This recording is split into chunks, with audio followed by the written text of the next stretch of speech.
할렐루야. 잠시 기도하고 하나님의 말씀을 나누길 원합니다. 하나님 우리 아버지, 저희들이 심령에 하늘의 평화를 주시옵소서.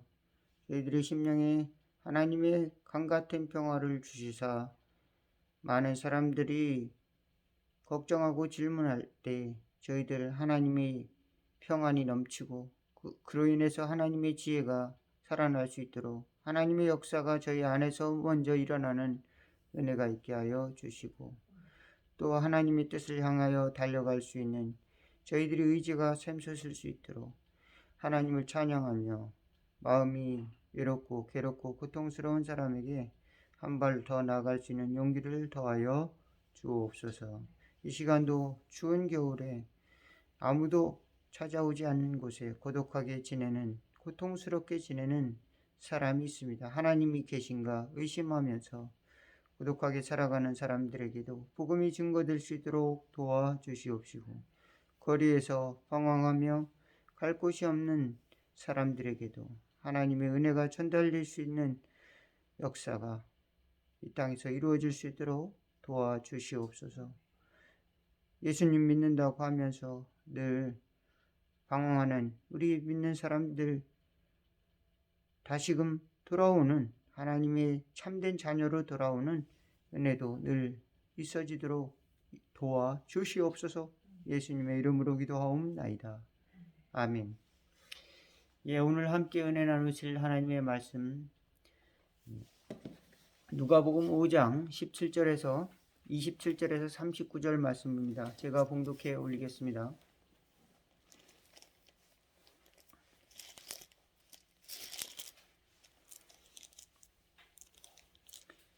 그 후에 예수께서 나아가 레위라 하는 세리가 세관에 앉아 있는 것을 보시고 나를 따르라 하시니, 그가 모든 것을 버리고 일어나 따르니라.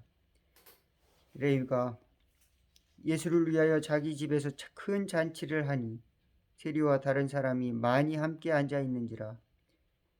바리새인과 그들의 서기관들이 그 제자들을 비방하여 이르되, 너희가 어찌하여 세리와 죄인과 함께 먹고 마시느냐. 예수께서 대답하여 이르시되, 건강한 자에게는 의사가 쓸데없고 병든 자에게라야 쓸데있나니 내가 의인을 부르러 온 것이 아니요 죄인을 불러 회개시키러 왔노라. 그들이 예수께 말하되, 요한의 제자는 자주 금식하고 기도하고 바리새인의 제자들은 또한 그리하되 당신의 제자들은 먹고 마시나이다. 예수께서 그들에게 이르시되, 혼인집 손님들이 신랑과 함께 있을 때에 너희가 그 손님으로 금식하게 할 수 있느냐. 그러나 그날에 이르러 그들이 신랑을 빼앗기리니 그날에는 금식할 것이니라. 또 비유하여 이르되, 새 옷에서 한 조각을 찢어 낡은 옷에 붙이는 자가 없나니 만일 그렇게 하면 새 옷을 찢을 뿐이요 또 새 옷에서 찢은 조각이 낡은 것에 어울리지 아니하리라. 새 포도주를 낡은 가죽 부대에 넣는 자가 없나니 만일 그렇게 하면 새 포도주가 부대를 터뜨려 포도주가 쏟아지고 부대도 못 쓰게 되리라. 38절, 새 포도주는 새 부대에 넣어야 할 것이니라. 묵은 포도주를 마시고 새 것을 원하는 자가 없나니 이는 묵은 것이 좋다 함이니라. 아멘. 여러분은 제자입니까? 어떤 사람들은 그저 나는 믿는 사람이고요, 예수님의 제자는 예수님을 열심히 따른다고 하는 목사님이나 다른 간사님들이나 또는 선교사님들이나 그런 분들이 예수님이 제자가 아닐까요? 이렇게 생각하고 또 그렇게 배우기도 하는 것 같습니다. 그렇지만 하나님의 영광을 드러내고 하나님께 순종하고 또 하나님의 말씀을 지키는 사람들을 제자라고 한다면 여러분 모두가 다, 믿는 모두가 다 제자로 부르신 것이다 믿으시기를 주의 이름으로 축원을 드리겠습니다. 저는 특별히 목회자나 선교사가 하나님이 종이고 우리들은 우리 믿는 성도들은 그저 하나님의 자녀로서 일반 대중으로 생각하고 그리고 특별한 책임은 없는 것으로 이렇게 생각할 때가 종종 있습니다. 그렇지만 살아가면서 하나님의 영광을 드러내는 존재로서 또 하나님께 순종하는 존재로서 우리를 부르신다고 한다면 저와 여러분은 어느 위치에 상관없이 하나님이 다 부르시고 또 여러분을 제자의 길로 인도하신다. 믿으시기를 주의 이름으로 축원을 드리겠습니다.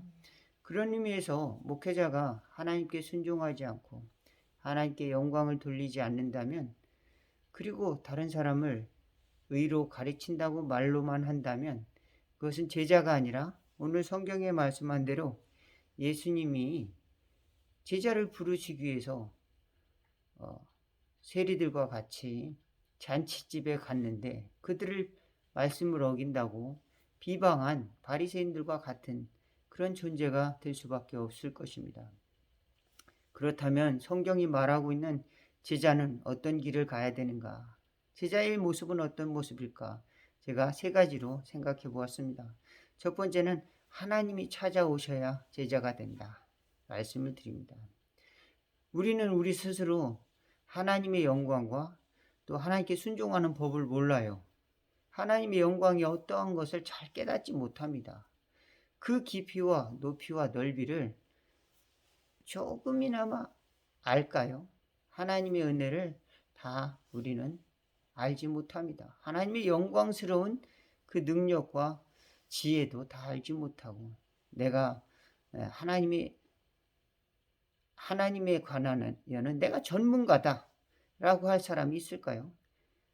만약 그런 사람이 있다면 하나님이 은혜를 주셔서 조금 알게 해주신 자들일 뿐이지 내가 연구한 바에 의하면 하나님은 이런 분이다 라고 하는 노력이 하나님을 다 알게 해주신다? 그렇지 않습니다. 하나님이 우리에게 자신을 드러내신다 라고 하는 것이 성경의 계시고 우리는 그 계시의 은혜로 말미암아 하나님을 알게 된다. 믿으시기 바라겠습니다. 예, 우리는 어둠에 있기 때문에 빛의 존재를 깨닫지 못해요. 빛이 비칠 때 비로소 우리는 각성을 하게 되고 드디어 드러나게 되는 것을 알 수가 있습니다. 그래서 그것이 계시입니다. 드러남입니다. 특별히 성경은 특별히 예수 그리스도의 육체로 오심은 우리에게 참된 계시로 성경은 우리에게 기준이 되어주고 있습니다. 예수 믿는 사람들의 삶의 기준이 되어주고 또 가르침의 기준이 되어주고 있습니다. 어떤 사람이 계시를 받았다고 말을 할 때에 그것이 이 기준이 없다면 그 자신도 그 계시에 그 계시가 일정한 방향으로 가는 것을 깨닫지 못하고 다른 방향으로 오해하고 또 스스로도 잘못된 길로 갈 수가 있을 것입니다. 말씀을 잘 듣고 또 그 말씀 속에서 또 그리스도 안에서 그리스도께서 우리에게 준 성령으로 말미암아 말씀하신 것을 순종할 때 계시다워지는 것이다. 믿으시기를 주의 이름으로 축원을 드리겠습니다. 그래서 첫 번째는 하나님을 찾아오셔서 곧 예수님이 나를 만나 주셔서 나를 제자 삼으신 것이다. 예수님이 찾아오셔야 제자가 된다. 믿으시기 바라겠습니다. 예, 두 번째는 제자가 되는 것은 내가 죄인이라는 것을 알아가는 과정입니다. 그렇습니다. 내가 의인이라고 하는 사람은 예수님이 제자가 될 수가 없습니다. 왜 그런가 하면 예수님은 죄인을 부르러 왔기 때문에 성경에 아주 명확하게 말씀을 하고 있습니다. 난 다른 사람보다는 그래도 의인인데요. 그런 사람들은 참 제자가 될 수 없습니다. 하나님 앞에서 이렇게 살다가 죽으면 지옥밖에 갈 수 없는데 아무런 열매도 없이 그저 들에 잡초가 자라다가 열매가 떨어져서 새가 먹고 그저 어디로 갈지 모르는, 그리고 그 가치도 헤아릴 수 없이 그런 이름 없이 사라져야 할, 한철 있다가 사라져야 될 나의 인생일 뿐이라고 하는 그런 문제의식을 갖고 있다면 주님이 나에게 열매를 맺게 해주셔야 가능한 것입니다. 그러려면 내 힘으로는 할 수가 없어요. 내 힘으로는 하나님의 성령의 열매를 맺을 수가 없습니다. 그래서 내가 죄인이라는 것을 깨달아야만이 우리는 제자가 될 수가 있습니다. 내 힘으로 큰 일을 행했어요. 내 힘으로 나는 큰 기업에 일을 해냈어요. 내 힘으로 봉사를 많이 했어요. 내 힘으로 교회를 크게 지었어요. 그런데 하나님이 원하시는 열매가 없다면, 하나님이 원하시는 참된 열매가 없다면 그것은 없어질 것이 되는 겁니다. 아무리 큰 성전을 졌다 하더라도 하나님의 나라의 열매가 없다면, 하나님의 나라의 열매, 성령의 열매를 하나님이 주시고 그것을 우리에게 요구하실 때 드릴 것이 아무것도 없고 분노와 미움과 불신앙과 저주만 가득히 쌓여 있다면 사람들은 말하겠죠. 그 사람이 교회 졌어. 그 사람이 우리 그 사람들에게 인기가 많은 사람이야. 근데 하나님 앞에 보니까 내 속에는 온갖 더러운 것이 가득하고 불신이 가득하고 원망이 가득하고 저주가 가득하다면 하나님의 열매가 넘쳐나지 못하는 것이죠. 하나님의 열매가 자연스럽게 나타나지 않습니다. 본인에게 의미가 없게 되는 것입니다. 본인에게 참된 의미가 있으려면 내가 죄인이라는 걸 깨닫고 거기서 그칠 것이 아니라 주님의 은혜가 머물러야 됩니다. 그러면 제자가 될 수 있습니다. 그 길이 바로 제자가 되는 것이 길입니다. 제가 만약 예수님의 참된 제자라면 저는 그만큼 더 죄인이라는 걸 깨닫는 자라고 하는 사실을 믿으시기 바라겠습니다. 저는 어떤 때는 나는 다른 사람보다는 그렇게 악한 죄를 저지르지 않았어. 이 정도면 그래도 착한 사람이야. 이렇게 생각할 때가 있었는데 전혀 하나님의 성령의 열매를 맺는 데는 도움이 되지 않고 하나님이 그걸 원하시는 것이 아니라 내가 부족하다는 것을 깨닫고 순종의 길로 가기를 원하고 계시다. 저는 그래서 내가 나쁜 놈이구나. 내가 죄인이었구나. 그것을 깨닫습니다. 그리고 그것을 알아가야 되겠습니다. 나는 죄인이로구나. 그래서 마태복음 5장, 6장, 7장을 읽어보면은 죄가 아닌 것이 하나도 없어요. 이렇게 들여다 보니까 내 속에는 죄들이 많이 불쑥불쑥 나타나는 죄들이 가득해요.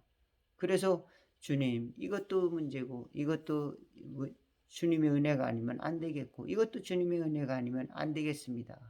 주여, 이 땅에서 내가 붙들고 있는 것은 주님의 은혜가 아니면은 벗어지지가 않는 삶의 패턴이 될 수밖에 없겠군요. 내 생각과 내 육신의 정욕, 안목의 정욕, 이생의 자랑이 주님의 열매를 맺는데 방해가 되는 그런 곤고한 몸으로 살 수밖에 없겠군요.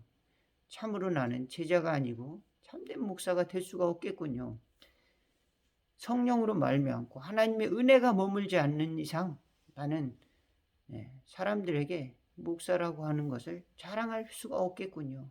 나는 주의 종이라고 이야기할 수 없겠군요. 그러면서 기도하는 것입니다. 여러분이 만약 나는 평신도일 뿐인데요. 하나님의 은혜가 머무르고 하나님의 성령의 열매가 머무른다면 제자가 된다. 믿으시기를 바라겠습니다. 이제 마지막으로 세 번째는 섬기는 삶입니다. 제자가 된다는 것은 다른 사람을 명령하고 또 다른 사람에게 권위를 부리는 그런 위치가 아니라 섬기는 위치라고 하는 것을 배우도록 하나님께서 초청하시는 것이 제자의 길이다 말씀을 드립니다. 예수님 왜 레위를 부르셨을까요? 예, 그가 죄인임을 깨닫고 나는 다르게 살겠습니다. 예수님의 제자로 살겠습니다. 기쁘게 영접하였고, 그는 앞으로 이제 예수님의 제자로 살 때 잔치를 벌이면서 섬기면서 할 것을 약속하는 그런 과정이 오늘 예수님을 영접한 사건입니다. 삭개오도 마찬가지죠. 삭개오도 예수님을 영접하고 이제 과거에 이제 다른 사람을 착복하고 다른 사람의 그 세금을 많이 거두어서 또 힘들게 했던 것, 그런 것들 회개하고 또 자기 재산을 부정으로 축제했던 많은 것들 나누면서 이렇게 살 것을 결심하고 예수님의 제자가 됩니다. 예, 저와 여러분이 마지막으로 예수님의 제자가 된다는 것은 섬기면서 사는 삶. 만약 목회자가 제자가 됐다고 하면서도 자신의 유익만을 위해서 살아간다면 그것은, 그리고 자신의 명예와 권력을 위해서만 살아간다면 섬기는 삶을 살지 못하고 참으로 제자입니까? 라고 했을 때 섬기는 삶을 살지 못했다면 주님이 원하시는 제자는 아닐 것입니다. 여러분은 이름도 없고 빛도 없을지라도 순종하며 또 주님께서 주시는 성령의 열매를 맺고 나는 죄인입니다. 나는 주님의 은혜로 말미암아 감사합니다. 그러므로 그 힘으로 예수 섬기고 살아가겠습니다. 교회를 섬기고 살아가겠습니다. 참으로 제자입니다. 여러분이 참으로 제자입니다. 예, 그렇습니다. 여러분의 직장에서, 여러분의 가정에서, 또 여러분의 일터에서, 여러분의 교회에서 하나님은 여러분을 제자로 부르시고 제자로 보냄을 받은 자입니다. 예, 어떤 목사님들이 하나님이 사자라고, 또 장로님들이 기도할 때 하나님이 사자를 보내주셔서 이렇게 기도하잖아요. 하나님의 부름을 받은 자, 하나님의 보내심을 받은 자입니다. 저와 여러분은 다 여러분의 가정에 하나님의 사자, 하나님의 호랑이가 아니라, 사자 호랑이가 아니라, 목소리 큰 호랑이 사자가 아니라 보내심을 받은 섬기는 자이다. 직장에서 또 일터에서 교회에서. 그러므로 섬기는 모든 사람이라고 교회에서 일하는 사람을 지칭을 합니다. 그러므로 저와 여러분이 가정에서, 직장에서, 또 각종 일터에서, 이 사회 속에서 섬기는 일을 하고 있다면 하나님이 부르신 자입니다. 하나님이 여러분을 제자로 부르신다. 누구를 통해서? 그리스도의 은혜가 머무르는 그 은혜를 통해서, 그리고 이제 열매를 맺게 해주시는 것입니다. 그러므로 나는 죄인입니다. 또 나는 주님의 은혜로 말미암아서 거듭난 삶을 살기를 원합니다. 나는 섬기는 삶을 살기를 원합니다. 이렇게 결단한 모든 성도들에게 주님의 제자의 축복이, 하늘의 면류관이 있어지기를 주의 이름으로 축원을 드리겠습니다. 잠깐 기도하겠습니다. 하나님 우리 아버지, 그렇습니다. 많은 사람들이, 세상 사람들이 보는 인기와 세상 사람들이 보는 명예와 세상 사람들이 보는 그 권력 때문에 무엇을 하려고 노력을 하지만 주님이 나를 부르심의 의미가 무엇인지를 깨닫는다면 가정에서, 직장에서, 또 교회에서 우리는 하나님이 부르심을 받은 하나님의 제자임을, 그리스도 예수의 향기임을 기억하는 저희들 될 수 있도록, 그리고 저희들은 이 세상에서 주님이 보내신 축복의 통로가 됨을 잊지 않는 모든 성도들이 다 될 수 있도록 도와주세요. 예수님의 이름으로 기도하옵나이다. 아멘. 하늘에 계신 우리 아버지여, 이름이 거룩히 여김을 받으시오며 나라가 임하옵시며 뜻이 하늘에서 이룬 것 같이 땅에서도 이루어지이다. 오늘날 우리에게 일용할 양식을 주옵시고 우리가 우리에게 죄진 자를 사하여 준 것 같이 우리의 죄를 사하여 주옵시고 우리를 시험에 들게 하지 마옵시고 다만 악에서 구하옵소서. 대개 나라와 권세와 영광이 아버지께 영원히 있사옵나이다. 아멘. 네, 오늘 말씀 여기서 마치겠습니다. 감사합니다.